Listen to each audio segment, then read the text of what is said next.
అలానే మిస్ఎస్లో జనరల్గా మీ వాహనాలకి ఇన్సూరెన్స్ ఉంటుంది.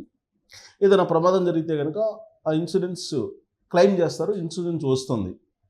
కానీ తాజాగా కోర్టు ఇచ్చినటువంటి ఒక తీర్పుని మీకు నేను చదివి వినిపిస్తాను. ఆ తీర్పు చూసిన తర్వాత ఏ ఇన్సూరెన్స్ కంపెనీ అయినా మీరు కట్టినటువంటి ఇన్సూరెన్స్కి సరిపడా డబ్బులు ఇస్తుందంటే ఇవ్వదు, ఇచ్చేట అవకాశం లేదనే అభిప్రాయానికి వచ్చేయచ్చు.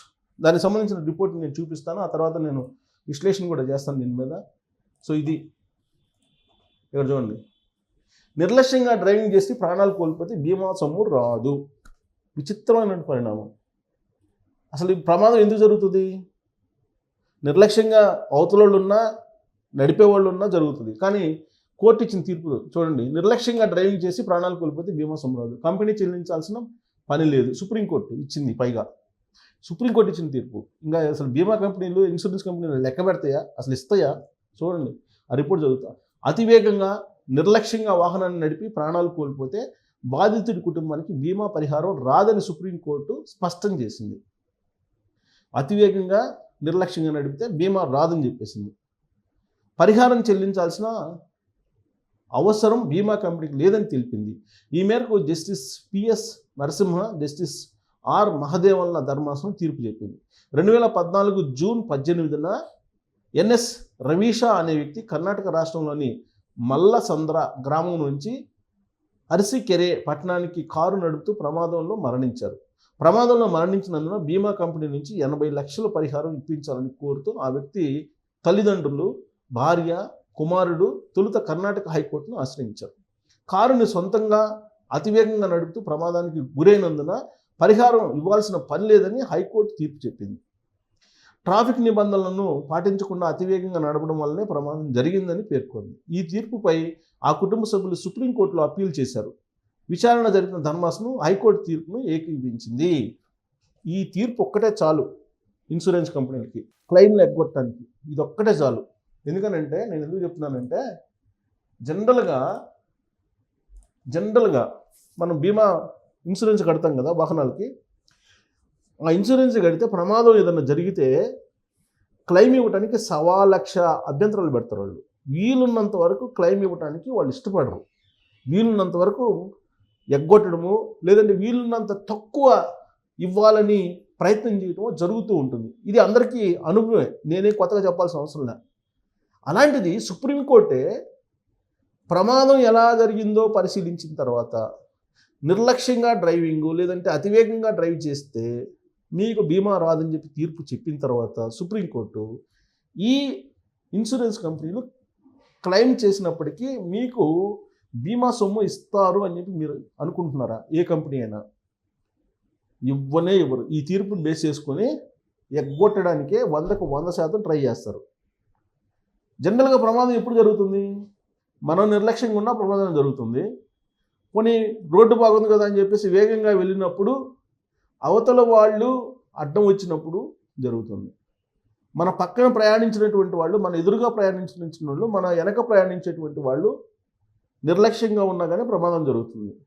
మరి అది నిర్లక్ష్యంగా జరిగినటువంటి ప్రమాదం అని ఎలా నిర్ధారిస్తారు? మళ్ళీ దానికి ఒక వ్యవస్థను ఏర్పాటు చేయాలి కదా. సుప్రీంకోర్టు చెప్పిన దాని ప్రకారం అది ఆ ప్రమాదం నిర్లక్ష్యంగా జరిగిందా, అతివేగంగా జరిగిందా, అసలు ఎందుకు జరిగింది అనేది నిర్ధారించడానికి ఒక ప్రత్యేకమైన వ్యవస్థ అయితే ఉండాలి కదా. అది మళ్ళీ నిర్ధారించిన తర్వాత దాన్ని తీసుకెళ్ళి సర్టిఫికేట్ని మళ్ళీ బీమా కంపెనీకి ఇవ్వాలి కదా. మళ్ళీ ఆ బీమా కంపెనీ కాదు అని చెప్పి సవాల్ చేసి సుప్రీంకోర్టు ఇప్పుడు ఇచ్చినటువంటి తీర్పుని కనుక ఉటంకించి సుప్రీంకోర్టు తీర్పు ప్రకారం ఇవ్వాల్సిన అవసరం లేదని చెప్పి చెప్పింది అనుకోండి, ఇక అసలు బీమా కంపెనీలు కట్టేటువంటి ఇన్సూరెన్స్ ఏదైతే ఉందో దాని తాలూకు క్లెయిమ్ని మనం పొందగలమా, పొందడం సాధ్యమేనా అని మీరు ఒకసారి ఆలోచించండి. ఈ తీర్పు వల్ల కొన్ని లక్షల వాహనాలు యజమానులు ఇబ్బంది పడేటువంటి అవకాశం ఉంది. ఇప్పుడు కర్ణాటకలో జరిగింది ఆ ప్రమాదం. ఆ కారుకు సంబంధించినటువంటి వాల్యూ 80 లక్షలు ఇవ్వమని చెప్పి కంపెనీ, ఇన్సూరెన్స్ కంపెనీకి చెప్పింది. అడిగారు. ప్రమాదం జరిగిన మాట వాస్తవమే. ఆ డ్రైవింగ్ చేస్తున్నటువంటి యజమాని చనిపోవడం వాస్తవమే. క్లెయిమ్ చేసినప్పుడు 80 లక్షలు నేను ఇవ్వాల్సిన అవసరం లేదని చెప్పి కంపెనీ చెప్తే హైకోర్టు అతివేగంగా వెళ్ళినందువల్ల ఆ ప్రమాదం జరిగింది కాబట్టి ఇవ్వాల్సిన అవసరం లేదు ట్రాఫిక్ రూల్స్కి విరుద్ధంగా వెళ్ళింది కాబట్టి అవసరం లేదని చెప్పి చెప్తున్నారు. మరి ఈ లెక్కన ప్రమాదాలు అసలు ఎలా జరుగుతాయో జనరల్గా తెలియదు కదా, దాన్నే ప్రమాదం అంటారు కదా. ప్రమాదం నిర్లక్ష్యంగా, లేదంటే నిద్రపోతాను, నిద్ర వస్తేనో, లేదంటే కన్ఫ్యూజ్ అవుతాను, దాన్ని ప్రమాదం జరుగుతుంది. మరి కన్ను ఆర్పడాన్ని నిర్లక్ష్యం అందామా, లేదంటే కన్ఫ్యూజ్ కావడాన్ని నిర్లక్ష్యం అందామా? దాన్ని ఎలా ఫైండ్ అవుట్ చేస్తారు? ఎలా ఫైండ్ అవుట్ చేసి క్లెయిమ్ని తీసుకోవాలి? చాలా టిపికల్ తీర్పు ఇది. సరే, తీర్పుల్ని మనం వ్యతిరేకించకూడదు, సుప్రీంకోర్టు తీర్పుల్ని లేదంటే హైకోర్టు తీర్పుల్ని ఏ న్యాయస్థానం ఇచ్చినా వ్యతిరేకించకూడదు అని అంటారు. ఓకే, శిరసావహించి దాన్ని మనం ఆహ్వానిద్దాం. మరి దీనిని ఎలా నిర్ధారిస్తారు? బీమా కంపెనీలు, ఇన్సూరెన్స్ కంపెనీలు మళ్ళా క్లెయిమ్లు అసలు ఇస్తాయా? దీన్ని బేస్ చేసుకొని ఇది కనుక వాళ్ళు కోట్ చేస్తే అసలు ఎంతమంది క్లెయిమ్లు అప్లై చేస్తే ఎంతమందికి ఇస్తున్నారు? ఇప్పటికే క్లెయిమ్ చేసినటువంటి వాళ్ళకి చుక్కలు చూపిస్తారు కొన్ని కంపెనీలు, కొన్ని బీమా కంపెనీలు, కొన్ని ఇన్సూరెన్స్ కంపెనీలు. మళ్ళీ క్లెయిమ్ చేసుకోవాలంటే వాహనాలకి ప్రమాదం జరిగినప్పుడు చుక్కలు చూపిస్తారు, మామూలుగా కాదు, చుక్కలు చూపించి వీళ్ళంత వరకు తగ్గించేటువంటి కార్యక్రమమే చేస్తూ ఉంటారు. అది వాళ్ళ ప్రక్రియ, వాళ్ళు చేసేటువంటి వ్యవహారమే అది. దానికి మద్దతు పలికేలా, దానికి బలం చేకూర్చేలా ఇప్పుడు ఈ తీర్పు సుప్రీంకోర్టు ఇచ్చింది అని అంటే కొన్ని లక్షల వాహనాలకు సంబంధించినటువంటి యజమానులు కలవరపాటు కలిగేటువంటి అంశం ఇది. ఇప్పటికే ఢిల్లీలో 15 సంవత్సరాలు నిండినటువంటి పెట్రోల్ వాహనాలు, 10 సంవత్సరాలు నిండినటువంటి డీజిల్ వాహనాలు బ్యాన్ అనేటువంటి నిర్ణయం కేంద్రం తీసుకుంది. పిడుగు లాంటి వార్తను యజమానుల మీద వేసింది. దాంతో బెంజ్ కార్లు, రేంజ్ రోవర్లు, ఆడి కార్లు ఇవన్నీ 3 లక్షలకి 2 లక్షలకి తెగనమ్ముకుంటున్నారు. ఇప్పుడు అలాంటి నిర్ణయం మిగతా సిటీలకు కూడా వచ్చే అవకాశం ఉంది రాబోయే రోజుల్లో. మరి రాదనుకోవద్దండి, ప్రతి సిటీకి వచ్చే అవకాశం ఉంది. ఇప్పటికే హైదరాబాదు పొల్యూషన్లో ఉంది, రాదనుకోవద్దు. ఇవాళ కాకపోతే రేపు కాకపోతే ఎల్లుండు, లేదా ఈ సంవత్సరం కాకపోతే వచ్చే సంవత్సరం ఖచ్చితంగా ఆ నిర్ణయం అయితే వస్తుంది. ఒక్కసారి ఆలోచన రాకుండా ఉండాలే కానీ ప్రభుత్వానికి వచ్చిన తర్వాత పరిస్థితులు అనుకూలించినప్పుడు ఖచ్చితంగా ఇంప్లిమెంట్ చేస్తాయి.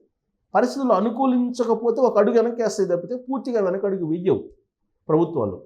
సో కాబట్టి అన్ని సిటీలకి 15 సంవత్సరాలు నిండినటువంటి పెట్రోల్ కార్లకి, 10 సంవత్సరాలు నిండిన డీజిల్ కార్లకి ఎప్పుడైనా మూడినట్టే. ఇది ఒక పిడుగు లాంటి వార్త, కేంద్ర ప్రభుత్వం చెప్పినటువంటి వార్త. ఇప్పుడు సుప్రీంకోర్టు ఏం చెప్తుంది? మీ వాహనాలు ప్రమాదానికి గురైతే ఆ వాహనాలు ప్రమాదానికి గురి కావడం వెనక నిర్లక్ష్యం లేదా ట్రాఫిక్ రూల్స్ పాటించకపోతే మీకు బీమా రాదు అని చెప్తుంది. అంటే ఈ లెక్కన మీరు బీమా కట్టినప్పటికీ, ఇన్సూరెన్స్ కట్టినప్పటికీ క్లెయిమ్ చేసుకోవడం అనేది గగనం. ఇక నుంచి ఈ తీర్పు బేస్ చేసుకుంటే మాత్రం మీకు ఇంకా క్లెయిమ్ రావడం అనేది చాలా పెద్ద విజయం సాధించినట్టు అవుతుంది ఒకవేళ వస్తే కనుక. పోనీ అలా అని చెప్పి ఇన్సూరెన్స్ కట్టకుండా మానుకుందామంటే ఇన్సూరెన్స్ కట్టకపోతేనేమో కేసులు రాస్తారు, ఇన్సూరెన్స్ కడితేనేమో ప్రమాదానికి గురైతే ఇన్సూరెన్స్ డబ్బులు ఇవ్వాల్సిన అవసరం లేదు నిర్లక్ష్యంగా, లేదంటే ప్రమాదం జరిగేదే నిర్లక్ష్యంగానో, ఎవరు పక్కన నిర్లక్ష్యమో లేదా మన నిర్లక్ష్యమో, ఎవరో ఒక నిర్లక్ష్యం కారణంగానే ప్రమాదం జరుగుతుంది. ప్రమాదం ఎలా జరిగిద్ది అనేది నిర్ధారించిన తర్వాత క్లెయిమ్ చేయాలి అనేటువంటి ఒక క్లాజ్ పెడితే సుప్రీంకోర్టు, ఇది బీమా కంపెనీలకి ఒక వరం లాంటిదా కాదా అనే దాని మీద మీరు కూడా మీ అభిప్రాయం తెలియజేయచ్చు. Thank you.